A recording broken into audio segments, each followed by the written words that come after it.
when your own family becomes your worst enemy. I used to believe that family was the strongest anchor in life, but sometimes, the ones who destroy you are the people closest to you, not because they hate you, but because they can't stand seeing you succeed beyond them. That was the harsh truth I realized after 10 years of pouring everything I had into transforming my father's small computer repair shop into a multi-million-dollar tech empire. And then, in a single night, everything I built was ripped away from me by my own family. But I'm not someone who can be easily destroyed. 10 years ago, when I was just 22, my father's computer repair shop was on the brink of closing down. Tucked away in an obscure corner of downtown, it was nothing more than a relic of the past, dusty, outdated, and nearly devoid of customers. My father, Richard Blake, was a stubborn man, clinging to outdated business methods and refusing to adapt to the rapidly evolving tech world. I still remember those days when he sat behind the counter, staring at his old ledger with a furrowed brow, struggling to understand why sales were plummeting. "People don't repair computers anymore, Natalie," he said bitterly. "Kids these days just buy a new one when something goes wrong. How can we compete?" I didn't argue with him, but deep down I knew the truth. We couldn't compete because we refused to change. My older sister, Olivia, never cared about the shop. She was the golden child, the pride of the family. Smart, beautiful, a graduate of one of Boston's top business schools, and quickly climbing the ranks in a prestigious financial consulting firm. Every time she visited home, she looked at me with pity, seeing me still toiling away in that little store. "Natalie, you're wasting your life here," she'd shake her head. "With your brain you could do so much more than just tightening screws on these old machines." I only smiled. I wasn't just tightening screws. I was seeing an opportunity that no one else did. I studied computer science at a local university.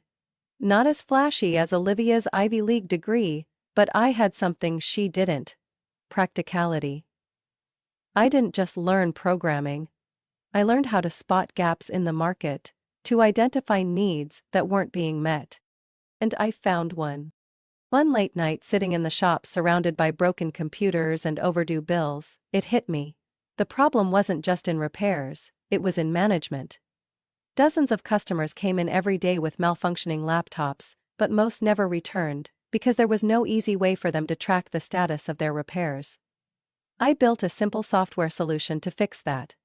A repair tracking system that automatically updated customers on their service progress. At first, my father scoffed. "What's your little software going to do? We're not Google, Natalie." But then, customers started coming back. Not only that, but other small repair shops wanted the system too. Within 6 months, I had expanded it into a full platform for small businesses, helping them manage inventory, track orders, and engage with customers. We weren't just a repair shop anymore, we became a tech company. And I was the one who took us there. While Olivia was busy in Boston, making a name for herself in finance, I was grinding day and night to grow the business. I wrote code, built a tech team, and met with clients. When we hit our first million in revenue, I thought, maybe this time, my father would finally look at me differently. But I was wrong. When Olivia decided to quit her job in Boston and move back home, it wasn't for a family reunion. She came back to take what I had built. And I had no idea that the biggest storm of my life was about to hit. A company doesn't transform overnight. Success doesn't come from luck. It comes from sleepless nights, missed meals, and customer calls that last until dawn. While others took vacations, I sat in my tiny office, surrounded by stacks of paperwork and flashing lines of code. My father never understood why I worked myself to the bone. He held on to his old mindset, believing that a small repair shop was enough to provide for the family. But I saw beyond that. I saw an opportunity that no one in my family recognized. Technology never stops evolving, and if we didn't move forward, we'd be left behind. And I was right. Within 2 years, Blake Tech Solutions, the name I gave our new company, was no longer just a repair shop. The software I developed didn't just manage repairs, it expanded into inventory tracking, automated invoicing, and customer management. Small businesses started coming to us, not for computer repairs, but to purchase our software. For the first time, my father actually listened. "We're not software people, Natalie, we fix computers." I scoffed. "How do you think Apple or Microsoft started? They were just guys fixing computers in a garage." "I don't want us to be stuck doing small repairs forever. I want to build something bigger." He fell silent, not arguing anymore, but I knew he never fully believed in me. I didn't care. I poured everything I had into the company, 14 hours a day, 7 days a week. No vacations, no leisurely dinners, no dates or lazy weekends spent watching movies. But in return, we grew at an astonishing pace. From a tiny shop with just 3 employees, we hired more people. We expanded into a small office, then another. Our first customers spread the word about us, and within 3 years, our revenue surpassed $5 million. I should have been proud, but I had no time to celebrate. Success is never a destination, it's a trap. If you stop, it disappears right before your eyes. People started noticing me, but not in a good way. "Do you think you're growing too fast?" one of my senior employees once asked. "You can't do everything on your own, it's going to be a problem." I knew he might be right. But I couldn't stop. I taught myself how to negotiate contracts, manage finances, and run a tech business without an MBA like Olivia. Every skill I had was earned through facing real problems and figuring out the solutions on my own. And just when I thought I had finally earned my family's recognition, Olivia came back. She showed up one evening in December, just as I was deep in thought about a major decision. "Natalie, you really did it," Olivia said, walking around the office, her eyes gliding over the framed patents on the wall. "I have to admit, I never expected you to take the company this far." I didn't know whether to feel proud or cautious. I looked up from my computer screen. "Are you home for a visit?" She laughed, a laugh I couldn't quite tell was genuine or not. "Not exactly. I came back to help you." I frowned. "Help me?" Olivia sat across from me, composed, as if there had never been any distance between us. "You've done an amazing job, but the company is growing so fast you can't handle everything alone. I have experience in finance, in strategy. I can help take Blake Tech to a stable and sustainable level." A part of me wanted to believe her, but another part didn't. "I've managed just fine so far." She smiled. "Fine. But not enough. You need someone who knows how to run a real corporation. I can help you secure investors, expand into new markets, take this company to a level you never even imagined." I didn't answer right away. I knew Olivia. I knew she never did anything without a purpose. But in that moment, I made the one decision I would regret the most. I agreed. Within weeks, Olivia officially joined the company, and within months, I realized that I had let a wolf into my own home. My story should have ended here with a happy conclusion about sisterhood and collaboration. But it didn't. Because Olivia didn't come back to help me. She came back to take everything away. I always knew Olivia was ambitious, but I never imagined that ambition would be aimed directly at me. After joining Blake Tech Solutions, it didn't take long for Olivia to make herself an essential part of the company, at least in the eyes of others. She didn't understand technology, nor did she truly care about our products, but she knew how to talk to the right people. What I'd built with code, strategy, and thousands of hours of work, she turned into an image. With her charm, Olivia quickly won over the board members and potential investors. She hosted events, appeared in business magazines, and gradually became the face of the company. A position that had never existed before. Because I never cared about attention. I only cared about the work. And that was my mistake. On a Monday morning, I walked into the conference room, ready to present the latest update on the software platform we had been developing. But just as I took my seat, Olivia stood up, smiling at everyone before she began speaking. "I'm thrilled to announce that starting today, we are entering a new chapter for Blake Tech Solutions. After many discussions with Dad and the board, we have reached an important decision. To drive growth and take the company to new heights, we need a stronger, more professional business strategy. I blinked, an uneasy feeling creeping into my chest. Olivia, I interrupted, my voice calm. What decision are you talking about? She turned to me, her smile unwavering. Oh, right. You don't know yet. That was when my father spoke, his voice filled with enthusiasm. Natalie, we've decided to appoint Olivia as co-CEO. You know, you're great at technology, but the company needs a leader with business vision. The room suddenly felt stifling. I looked around the table. A few people avoided my gaze. Others nodded along with my father, unquestioning. I let out a quiet chuckle, not because I found it funny, but because I couldn't believe their audacity. Why am I only hearing about this now? I asked, my eyes locked on Olivia. She tilted her head, as if I were overreacting. Natalie, you've always been busy with the product, while I've been focused on the business side. This is the most logical step for the company. I clenched my fists. And I don't get a say in this? My father frowned. Natalie, this is for the benefit of everyone. For the long-term growth of the company. I wanted to laugh out loud. Benefit of who? Mine? Or Olivia's, who had just claimed half the leadership position in the company I had built with my blood and sweat? But I said nothing. Not because I had nothing to say, but because I realized something crucial. I had been set up. In the weeks that followed, Olivia slowly turned BlakeTech into her stage. She secured partnerships with major corporations, appeared in the media as a successful businesswoman, telling stories about how she and her sister built the company from nothing.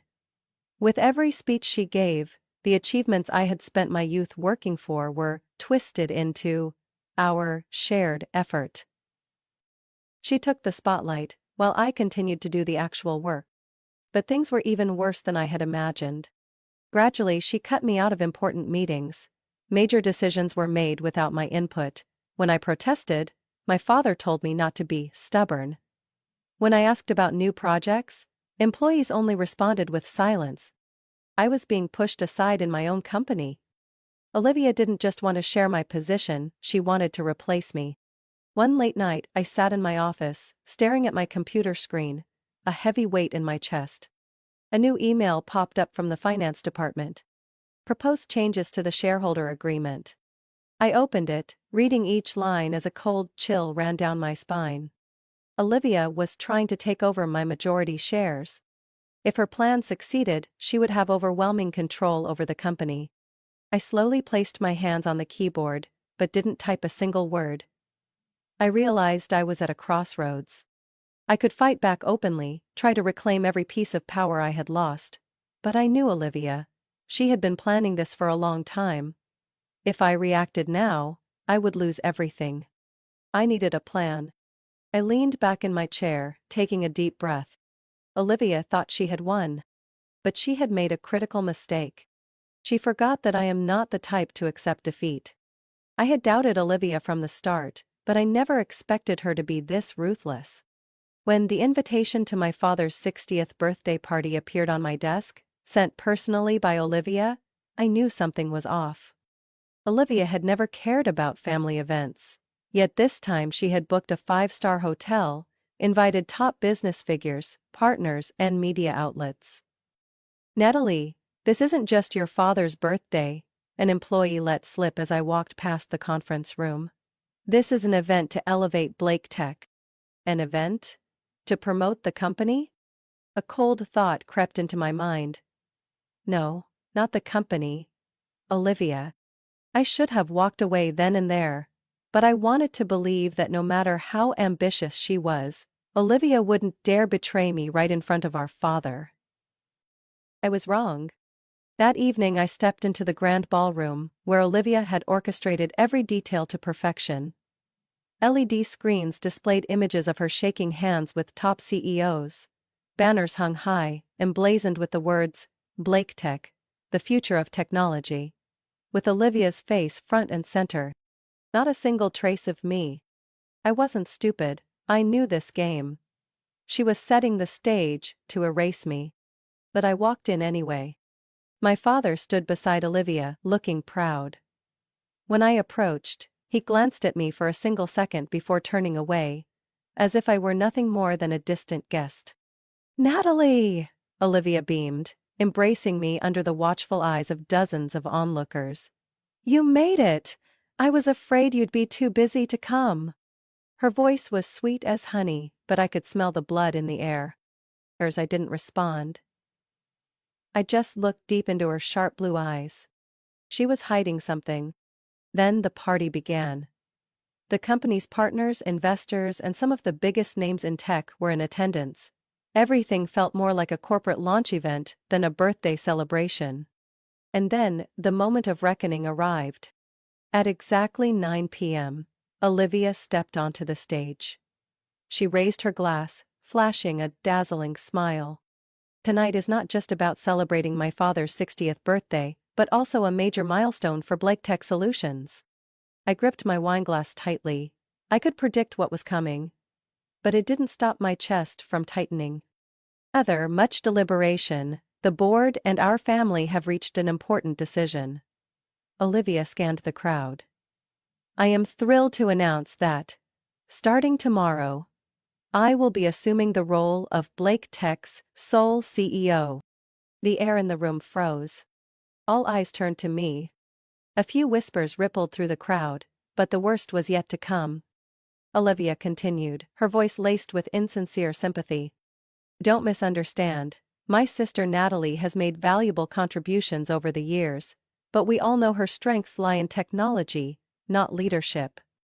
More eyes on me, but I didn't blink. "We need someone with real vision, someone who can propel this company forward. And to be completely honest," she paused, locking eyes with me, "Natalie, you're just not capable of doing that." A shockwave rippled through the room. I had spent my entire life being underestimated, being dismissed, but I never thought it would be my own sister humiliating me in front of hundreds of people. I looked at my father. He didn't object. He nodded in agreement. Had I just lost everything? No one spoke. No one stood up for me. Taking a deep breath, I set my wineglass down on the table. The room braced for an explosion, a fiery confrontation. But I didn't argue.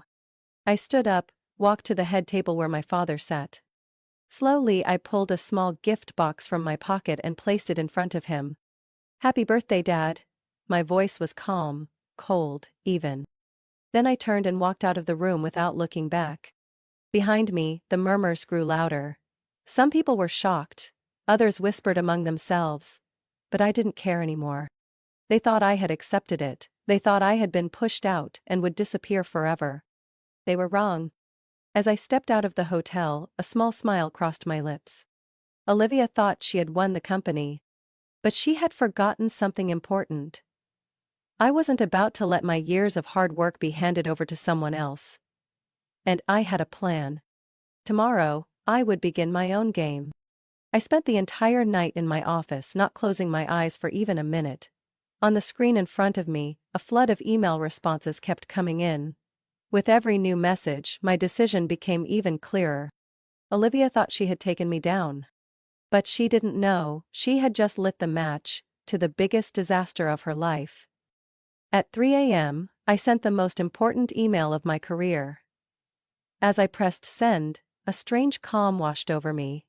No more anger. No more pain. Just absolute focus. Because this morning, I was going to take back what was mine. I arrived at the office earlier than anyone else, and sat in my old CEO chair. The chair Olivia should never have had the chance to claim. I didn't have to wait long. At 9 a.m., the glass doors swung open. Olivia strode in like a queen, my father trailing behind her, his face still glowing with the thrill of last night's victory. "What are you even doing here?" Olivia smirked, folding her arms. "I thought after last night you'd know better and back off." I didn't answer right away.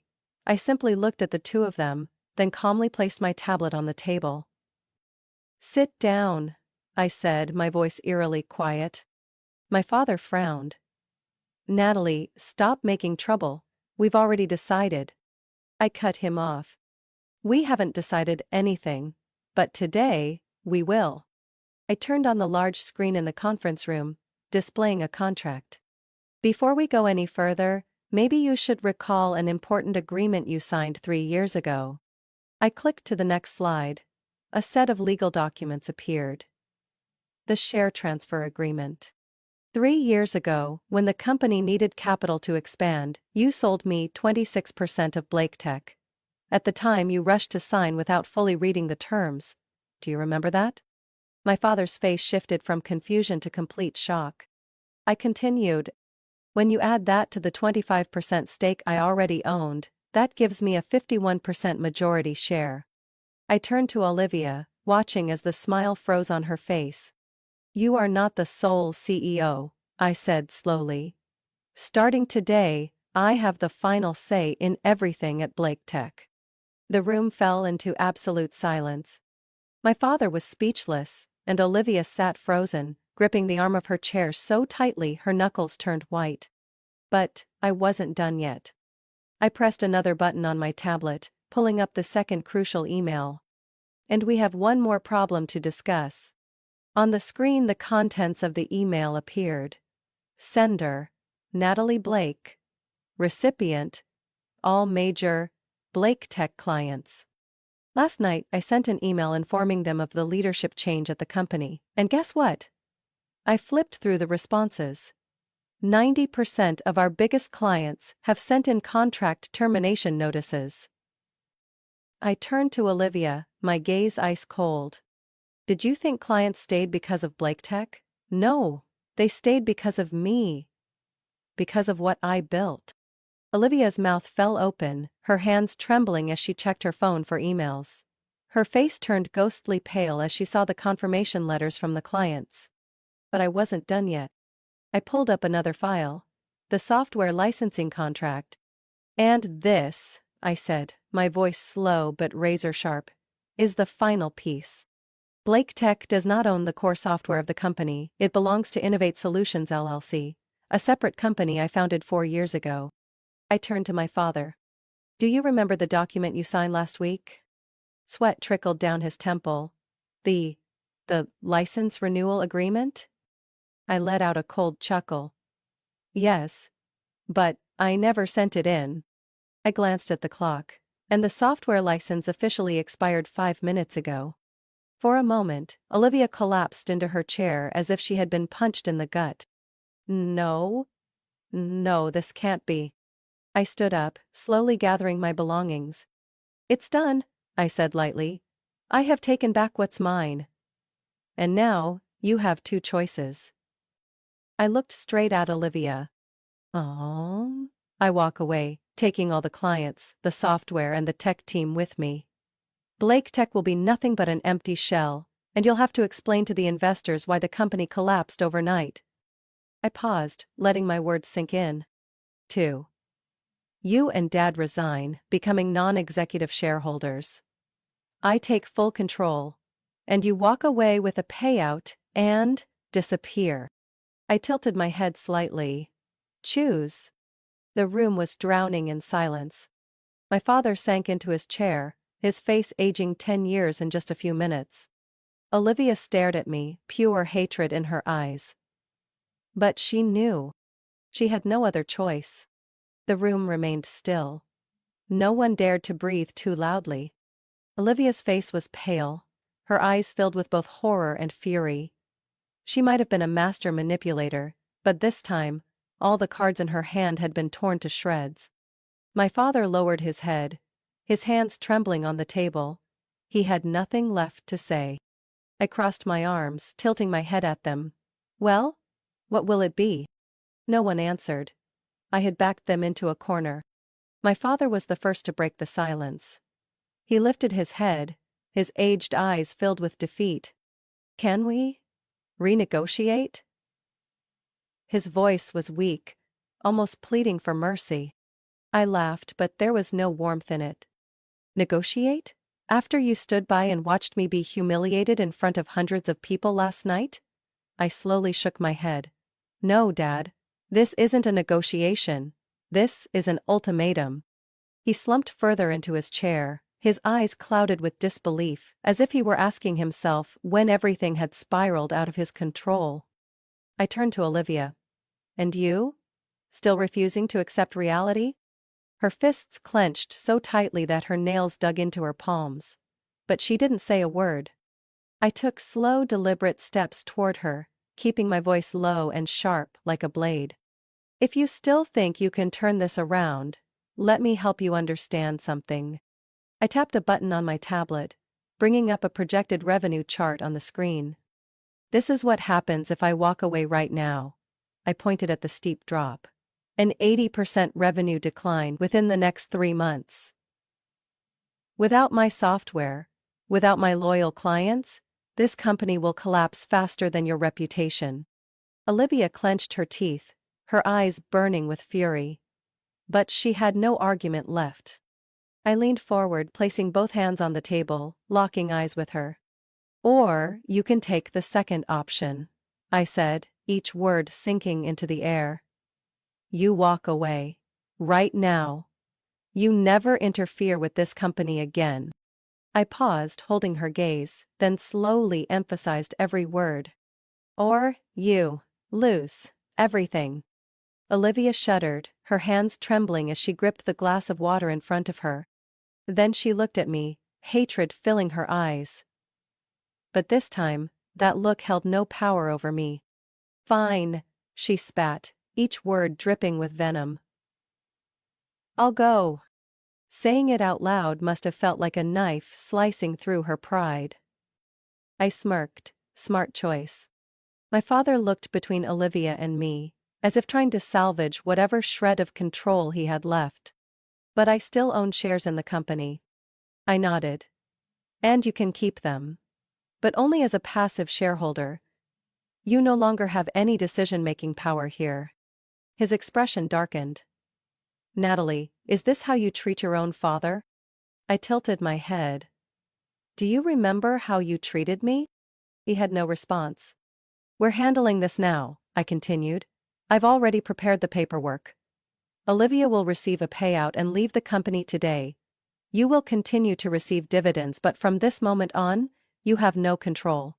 I placed the pen in front of them. Sign it. The room was silent. Olivia took the pen, her hand shaking. But in the end, she signed. My father stared at the document, as if he were looking at the end of a dream. A dream he had allowed the wrong person to control. Finally he signed as well. I gathered the papers, neatly organizing them into my folder. It's done, I said, my voice as light as the wind. I looked at Olivia one last time. You have 3 hours to clear out your office. As of now you no longer belong to Blake Tech. She shot up from her chair, shoving it back with force. Her eyes blazed with rage, but I met her stare with nothing but ice. Without another word, she stormed out of the room. And I knew she would never forgive me. With only my father and me left in the room, he looked at me, his eyes filled with disappointment. Did you really do this, Natalie? I let out a small laugh, void of any amusement. No, Dad. I lifted the folder, meeting his gaze. You and Olivia did this. I simply took back what was mine. A week later, the name Olivia Blake disappeared completely from Blake Tech Solutions. She left in disgrace, without fanfare. No more grand interviews, no more lavish parties filled with VIP guests. Just a quiet ending for someone who thought she could steal another person's work without paying the price. I never saw her on the day she left. But I knew that when she walked out those doors for the last time, she hated me to her very core. And I didn't care. But I had no time to savor my victory. After the coup, the company was thrown into chaos. Some investors panicked, some employees doubted whether I had the ability to run the company alone. The mess Olivia left behind wasn't easy to clean up. But I didn't fall. I led Blake Tech with an iron will, refusing to let anyone shake my position ever again. I rebuilt trust through actions, not empty promises. I personally met with every major client, ensuring that our products remained the top choice in the market. I hired talented experts, implemented innovative strategies that Olivia had once blocked. And within 2 years, Blake Tech didn't just recover, it exploded, stronger than ever. The company's value tripled. Those who once doubted me were now forced to admit they had been wrong. And Olivia? After her humiliating downfall, she fled to Silicon Valley, trying to rebuild her reputation at a small startup. I heard things weren't going well for her. Without my shadow to stand in, she struggled to prove her actual competence.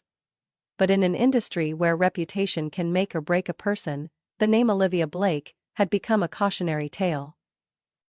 People said she still tried to appear strong, but I knew she would never forget this failure. And my father? After losing control of the company, he finally understood just how wrong he had been. He retired early, leaving behind the business world he once prided himself on. I don't know if he regrets anything, but he never spoke about the past again. We still saw each other on holidays, exchanged polite conversations, but the father-daughter bond had been permanently severed. I still kept the unopened birthday gift I had given him that fateful night, a photo album documenting the company's journey from day one. It sat on the shelf, gathering dust over the years. I had never opened it. Maybe one day, when the pain had faded, I would give it to him. But not today. My story became a legend in the business world. People called me Natalie Blake, the woman who turned the tables. They were curious about how I reclaimed my company, about the bitter lessons Olivia and my father had learned. They spoke of me with admiration and caution. Because they all knew one thing. I was the kind of person you should never underestimate. Then one day, an email appeared in my inbox. From Harvard Business School. Subject: Invitation to speak at the graduation ceremony. I skimmed the content. They wanted me to give a speech on the power of underestimated leaders. I let out a quiet laugh. The irony of fate, the event organizer was none other than Olivia. I imagined the look on her face when she saw the email confirming that I would be standing on stage, right in front of her. And this time, I would be holding the microphone. And she would be the one forced to listen. Why are we here today? I stood before hundreds of graduating students, the stage lights shining down on me. My eyes scanned the crowd, pausing for a brief second on Olivia's stiff expression. She couldn't leave. She couldn't do anything but sit there and listen to every word I said. I was once seen as worthless, I said, my voice echoing through the auditorium. I was pushed out of the very company I'd built. I was humiliated in front of hundreds of people. Some in the audience held their breath, sensing that a deeper story was unfolding. I looked directly at Olivia. But there's one thing that those who betrayed me never understood.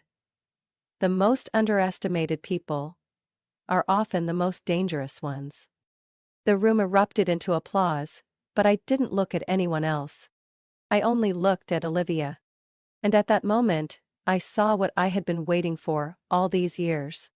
For the first time in her life, she couldn't meet my eyes. Natalie's story is more than just a battle for justice, it is a profound lesson in self-worth and resilience. In reality, many people are underestimated, sidelined by their own families or colleagues. But like Natalie, true success doesn't come from status or reputation. It comes from actual ability and the strength to rise after betrayal. When someone tries to steal what you've built, remember this. The best revenge isn't to destroy them. It's to make them acknowledge that you can never be replaced.